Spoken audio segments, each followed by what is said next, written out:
Muy buenas tardes. La Facultad de Ingeniería en Electricidad y Computación les da la más cordial bienvenida a esta charla FIET, Agricultura de Precisión, mejora en clasificación de cultivos y malezas en bases de datos desbalanceadas, mediante funciones de pérdida ponderada. La charla FIET está a cargo del doctor Edwin Valareso Añasco. El doctor Valareso recibió su título de ingeniero en electrónica y telecomunicaciones en la Escuela Superior Politécnica del Litoral, ESPOL, en Guayaquil, Ecuador. Obtuvo su título de doctor en ingeniería biomédica en la Universidad de Kyunghee en Corea del Sur. Desde el año 2021 es profesor e investigador en la Escuela Superior Politécnica del Litoral, donde fundó y dirige el Laboratorio de Investigación en Bioinformática y Aprendizaje Autónomo. Es miembro senior de IEEE de las Sociedades de Inteligencia Computacional, SIS, Robótica y Automatización, RAS, e Ingeniería en Medicina y Biología, IMBS. Funge como vice-chair de SIS para el periodo 2024. Ha participado como ponente en conferencias nacionales, internacionales y panelista en eventos relacionados con inteligencia artificial y sus aplicaciones. A continuación, doy paso al doctor Valareso para dar inicio a la charla. Ok, muy buenas tardes con todos. No sé si se escucha retorno, tal vez, ¿está bien? Ok, entonces, como había mencionado, la charla va a tratar sobre una aplicación de la inteligencia artificial hacia la agricultura de precisión.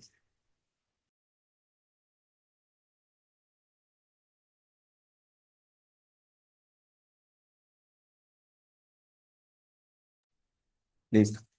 Em, entonces, este trabajo se realizó con estudiantes de pregrado. De hecho, Emilio fue uno de los investigadores que trabajó a lo largo de todo el proyecto. ¿Ok? Entonces, he decidido agregarlo porque en conferencias normalmente no se tiene la suerte de que todos participen. Así que es bueno que se sepa cuáles son las caras que están detrás de todas las investigaciones. Listo. Entonces, con respecto a la introducción, tenemos que las malezas, ¿por qué es importante la detección de malezas? Porque las malezas compiten con los cultivos por recursos y por agua. Esto quiere decir que necesitamos más agua para el mismo cultivo y más minerales. Hay que hacer abonado del suelo, lo que se produce en gastos. Y hay una erosión porque se consumen más minerales. El control de maleza se realiza utilizando dos métodos. El primero es utilizando herbicidas, es bastante común, pesticidas. Sin embargo, hay un movimiento a nivel mundial para detener esta clase de procedimientos para la prevención de malezas, ¿ok? Y se enfoca en cultivos orgánicos. Entonces, con cultivos orgánicos, la única forma es la extracción mecánica. Es decir, al igual que lo haría un agricultor tradicional, mecánicamente retirar las malezas. Ahora, para esto se necesita primero identificarlas y diferenciarlas con bastante precisión para evitar daños en el cultivo. La propuesta en este trabajo de investigación fue primero crear una base de datos local. Hay varias norteamericanas, de países nórdicos, eh, Europa nórdica, por así decirlo, pero no tenemos datos nuestros. Entonces se trabajó sobre esto, cómo crear una base de datos en un tiempo corto, utilizando las herramientas disponibles en la web. Técnicas de aumento de datos, esto debido al desbalance. No hay un balance entre las clases, así que se utilizó técnicas de aumento de datos, es una técnica muy tradicional para manejar bases de datos desbalanceadas. Y adicional, lo que se propuso fue utilizar una función de pérdida ponderada, esto para que el aprendizaje priorice las clases en las que se tiene menores em, imágenes, menores tipos de las plantitas, ¿ok? El modelo de inteligencia artificial basado en redes neuronales artificiales, Deep Learning, y finalmente tenemos la clasificación. Esto está en inglés. Tenemos las zanahorias, las cebollas, el tomate y una gran variedad de malezas. Tratamos de ser un poquito generales en las malezas para que sea aplicable a toda América Latina. Entonces, la base de datos, tenemos las cuatro clases antes mencionadas: cebolla, tomate, zanahoria y malezas. Acá tenemos los números. Como pueden ver, hay un gran número de desbalance. Zanahoria es la menor, tenemos apenas 100 imágenes de zanahoria, zanahoria en diferentes estadios, desde que es muy pequeña, fácilmente confundible con maleza, hasta que está un poco más grande. La cebolla, 102, sería la segunda con menor cantidad, y tomate, 360. Aquí hay una gran variedad. Las malezas, con un conjunto, como mencioné anteriormente, son 690. Entonces, se puede ver un desbalance. Tenemos muy pocas de zanahoria y cebolla. Luego de aplicar aumento de datos, tuvimos estos números que están acá. Como nos damos cuenta, el aumento de datos no necesariamente reduce la brecha entre cada una de las clases. De hecho, los puede aumentar. Lo interesante con el aumento de datos es que yo aquí podría hacer un corte y en vez de utilizar las 1400, utilizo solo 400 o 450. Igual acá, para tomate y cebolla. De tal forma yo puedo balancear los datos. Los datos de tomates y las malezas provienen de bases de datos públicas, de Kaggle. Es por eso que tenemos más datos, ¿ok? Y se utilizó Google Lens y Bing Image Downloader para generar datos de la cebolla y la zanahoria. Claro está, en Internet no hay datos 100% útiles. Es por eso que se hizo un proceso de curación. Luego del proceso de curación, quedamos con este número de datos, ¿ok? En Internet podemos tener gran variedad de imágenes. Ahora, el modelo de inteligencia artificial como tal, lo que se utilizó fue esta arquitectura que está acá. Puede parecer una arquitectura un tanto compleja, un tanto robusta, pero es muy tradicional. De hecho, no hubieron grandes cambios en cuanto a la arquitectura, porque lo que se buscaba era demostrar la eficiencia de las funciones de pérdidas ponderadas. Esas pueden aplicarse a cualquier otro modelo de red neuronal artificial. Específicamente, esta red net 18 tiene 18 capas y tenemos conexiones residuales. Las conexiones residuales son estas conexiones que están acá, que como pueden ver son conexiones entre capas no continuas, es decir, hay un salto. ¿Y para qué sirven estas conexiones residuales? Pues tienen dos funciones principales. La primera es propagar las características cuando se hace la propagación de la entrada hacia la salida. Propagación directa, forward propagation.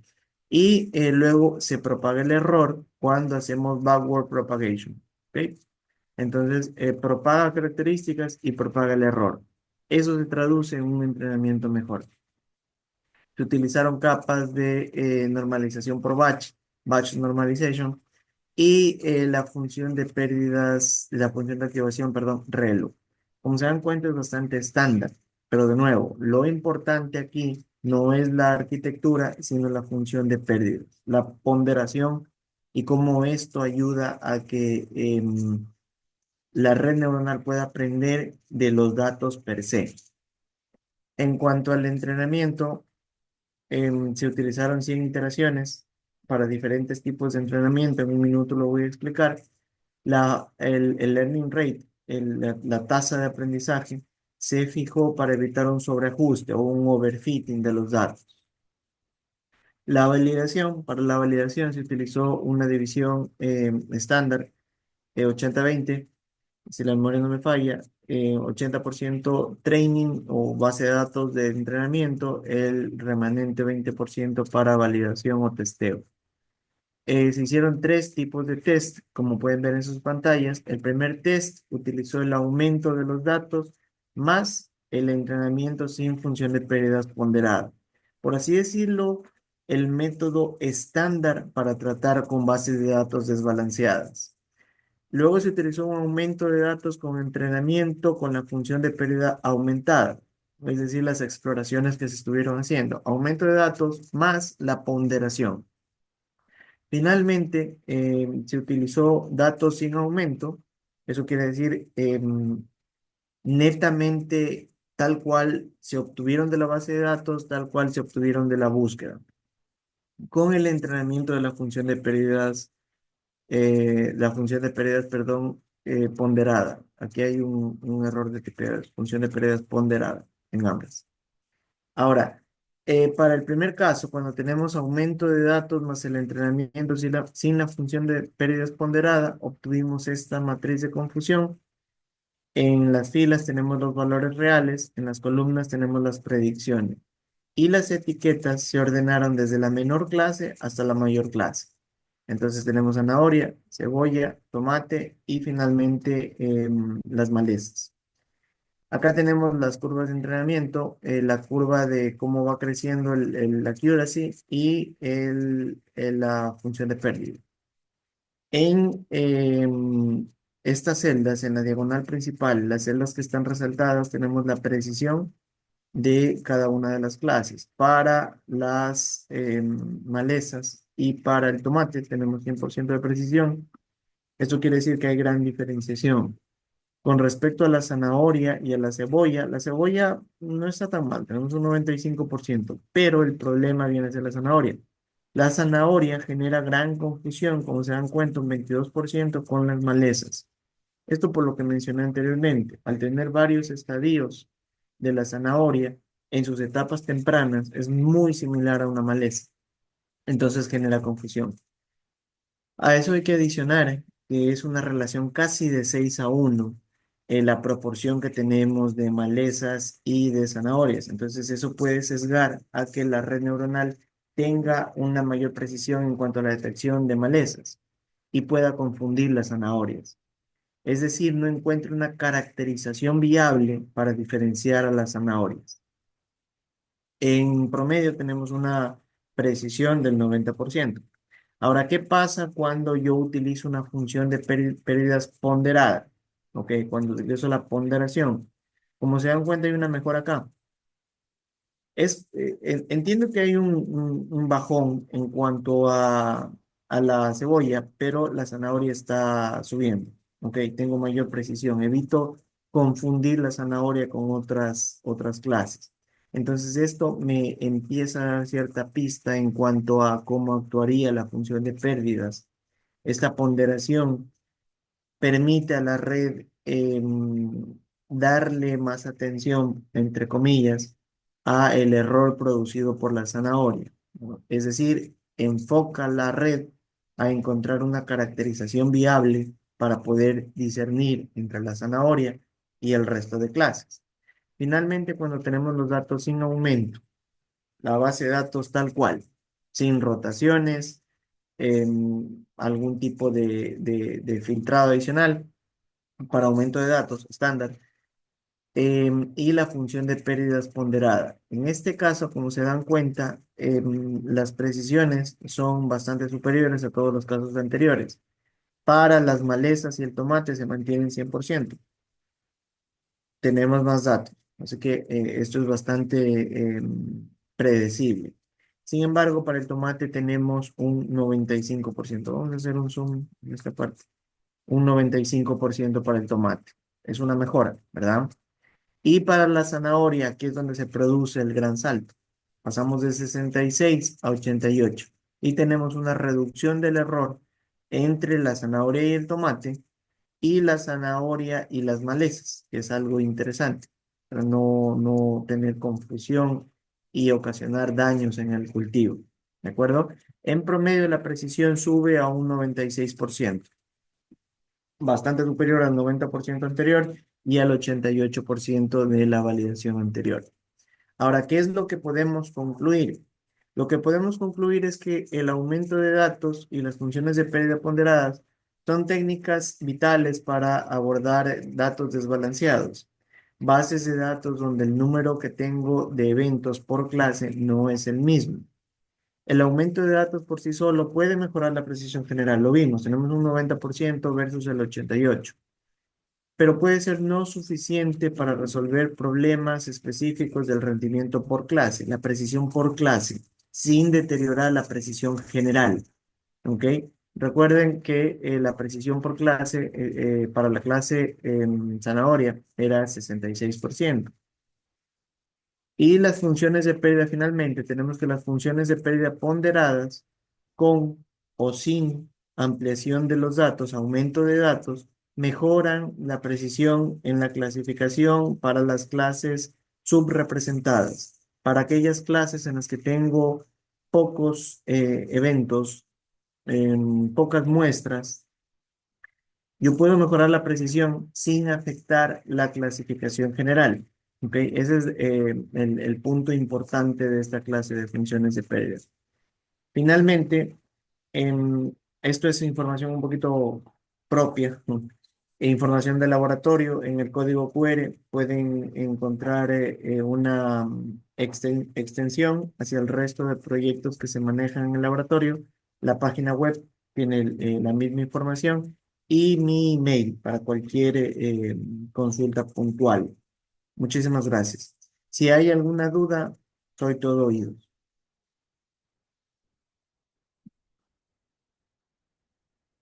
De volumen.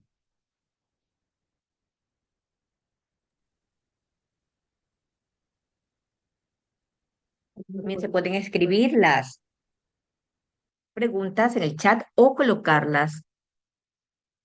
La charla va a estar colocada en el sitio web. Podrían contactarse al correo que nos ha compartido el doctor.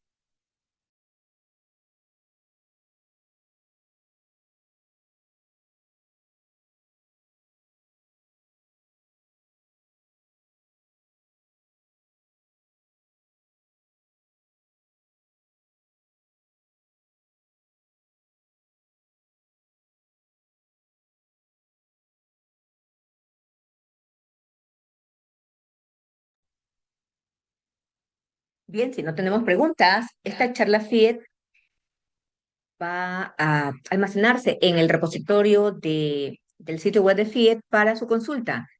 Y los expositores, pues, están las órdenes para contestar algunas de las preguntas que les hagan también vía correo electrónico. A continuación, doy paso al departamento técnico de FIED para la toma de una fotografía.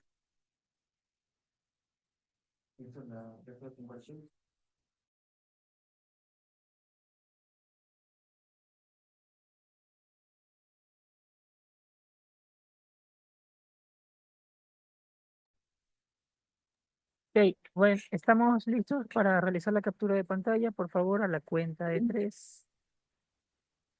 Activen sus cámaras. Perfecto, muchas gracias.